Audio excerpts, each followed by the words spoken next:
आज सुबह के इस प्राइम टाइम में हम सबसे बड़ा खुलासा करने जा रहे हैं। एक ऐसा खुलासा जिसे सुनकर आप भी हैरान रह जाएंगे। जी न्यूज को एक ऐसी सीडी मिली है जो देश की सियासत में भूचाल ला सकती है। इस खास बुलेटिन में हम उस सीडी में रिकॉर्ड वीडियो का एक एक सच आपके सामने रखेंगे और ये बताएंगे कि आखिर इसमें क्या खास है।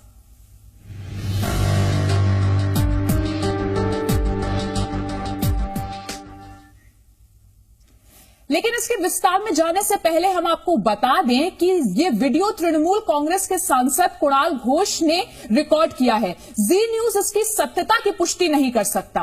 दावा है कि कुणाल घोष ने गिरफ्तारी से कुछ समय पहले ये वीडियो रिकॉर्ड किया था। वीडियो एक रिश्तेदार को सौंपने के बाद कुणाल घोष ने उनसे कहा था कि अगर उनकी मौत हो जाए या उनकी गिरफ्तारी हो जाए तो ये वीडियो मीडिया को दे दिया जाए। कुणाल घोष फिलहाल तृणमूल से निलंबित है और शारदा चिटफंड घोटाले में जेल में है।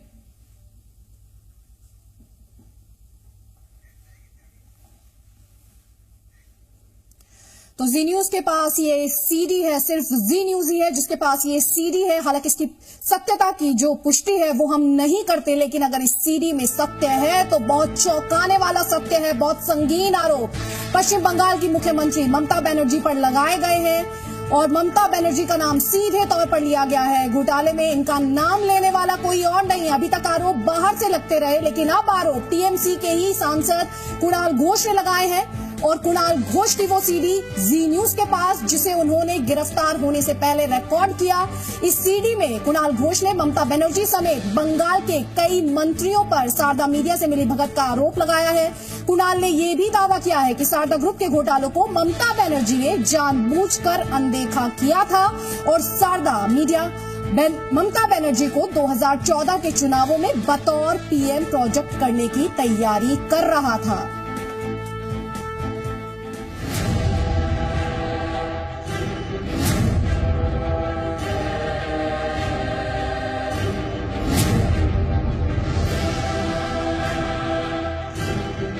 ये सीडी 30,000 करोड़ के शारदा चिटफंड घोटाले के सनसनीखेज खुलासे की है। ये सीडी रिकॉर्ड की है टीएमसी के निलंबित सांसद कुणाल घोष ने। कुणाल फिलहाल जेल में है, लेकिन गिरफ्तार होने से पहले कथित तौर पर वो ये सीडी रिकॉर्ड कर गए थे, जिसमें कई सनसनीखेज दावे किए गए हैं। शारदार एंटायर कागज चैनल समस्त व्यवहृत হয়েছে মুখ্যমন্ত্রী এবং তৃণমূল কংগ্রেসের জন্য। এক একটা কাগজের এক একটা চ্যানেলের সহকর্মীরা জানেন পাম থেকে চুন খসে যদি কোনো লাইন দেখানো হয়েছে সঙ্গে সঙ্গে ফোন আসতো, এটা কি হচ্ছে, এক্ষুনি চেঞ্জ করো। এই করে একটি কাগজের এডিটর পর্যন্ত আমার বদলাতে হয়েছিল। इसी वीडियो में कुणाल घोष ने यह दावा भी किया है कि ममता बनर्जी अपनी सरकार का समर्थन करने वाली मीडिया संस्थाएं खड़ी करना चाहती थी और शारदा ग्रुप का असली मकसद 2014 के लोकसभा चुनावों में उन्हें पीएम के तौर पर प्रोजेक्ट करना था। তখন উনি বলেছিলেন, ম্যাডাম আপনি প্রাইম মিনিস্টার হবেন, কারণ কংগ্রেস বা বিজেপি কেউ এই সরকার এরপরে গড়তে পারবে না। कुणाल घोष का ये दावा भी है कि शारदा चिटफंड घोटाले के बारे में केंद्र और केंद्रीय जांच एजेंसियों की चेतावनी को भी जानबूझकर नजरअंदाज किया गया। If Government of India had written to Government of West Bengal regarding Sharada and others, why CM or Finance Minister or anybody did not inform us who are working?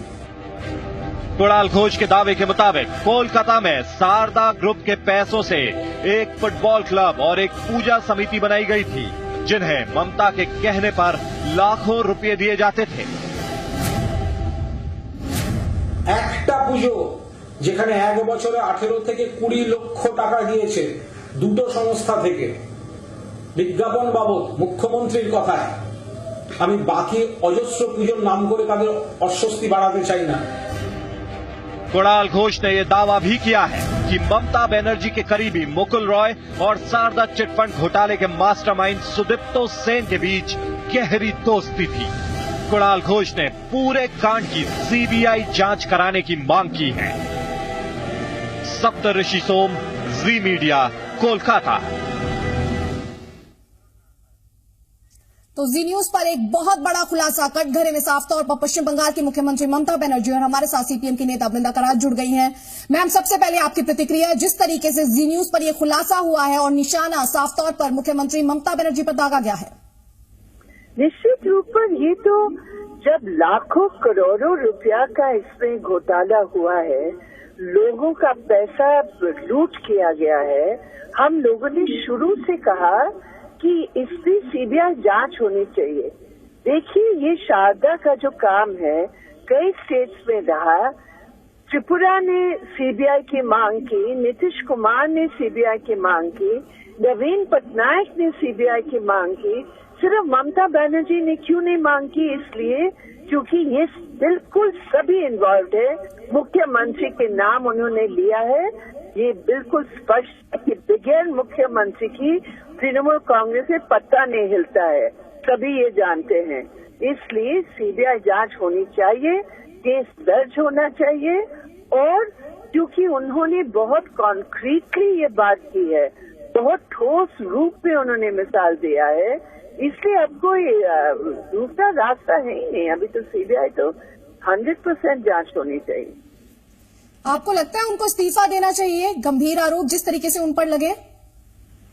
देखिए, जांच होनी चाहिए। हम तो कह रहे हैं कि तुरंत, क्योंकि अभी तो सारा जो भी एविडेंस है, ये सारा एविडेंस तो ऑलरेडी बहुत समय उनको मिल गया खराब करने के लिए। अब ये क्लब्स का जो बात आई है, क्लब्स को पैसे दे रहे हैं, 100% ये बात सही है, सभी जानते हैं क्लब्स को पैसा मिल रहा है। कहाँ से मिल रहा है, अब कुणाल घोष के इस बयान से स्पष्ट हो गया है। इसलिए ये जांच तो तुरंत करना चाहिए। मैम, आपको लगता है ये बहुत बड़ा खुलासा है? क्योंकि अभी तक तो जो आरोप थे वो विरोधी लगा रहे थे, लेकिन अब उनकी अपनी पार्टी के भीतर से उन्हीं के खिलाफ आवाज उठी है।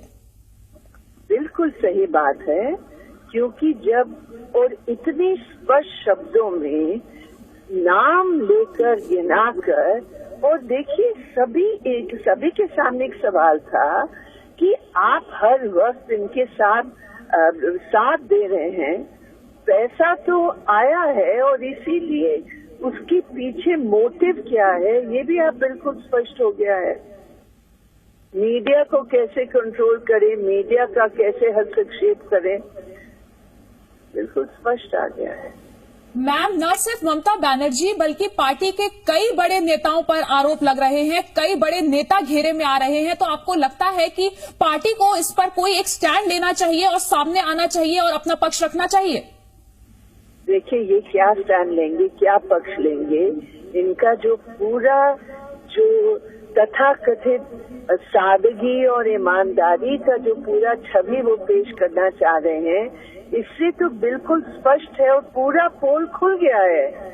और कितना पैसा सभी जानते हैं बंगाल में, और मैं आपको बता रही हूँ पैसा और ये जो काला धन इस्तेमाल हो रहा है आज बंगाल में, ये दल बदलने का जो अभी प्रक्रिया चल रहा है, ये तो बंगाल में आज तक नहीं था। ये सब पैसे देकर लोगों को खरीद रहे हैं। ये पैसा कहाँ से आ रहा है, आप बस समझ लीजिए। ये पैसा आ रहा है, एक शारदा कांड नहीं, इस तरह कई कांड होंगे जो उसका पोल खुलेगा। लेकिन इसके संबंध में क्योंकि बयान इतना स्पष्ट है, निश्चित रूप पर इस संबंध में सीबीआई जांच होनी चाहिए। ये हम लोगों की पार्टी की पहले ये डिमांड थी। मैम, जिस तरीके से सीडी में साफ तौर पर यह कहा गया है कि ममता बनर्जी को 2014 से पहले पीएम के तौर पर प्रोजेक्ट करने की पूरी तैयारी थी, क्या टीवी, क्या पब्लिकेशन, सबका इस्तेमाल वॉइस ऑफ बंगाल को ऊंचा उठाने के लिए किया जाना था। इससे उनकी पीएम एम्बिशन के बारे में तो पता चलता ही है, लेकिन इस खुलासे के बाद आपको लगता है कि नेशनल पॉलिटी पर भी इसका असर पड़ेगा? देखिए, जो ये बिल्कुल झूठ की पुलंदे को बांधकर जो पॉलिटिक्स चलती है, जो अपराधियों को पैसे देकर पॉलिटिक्स चलती है, वो कितनी देर चल सकती है?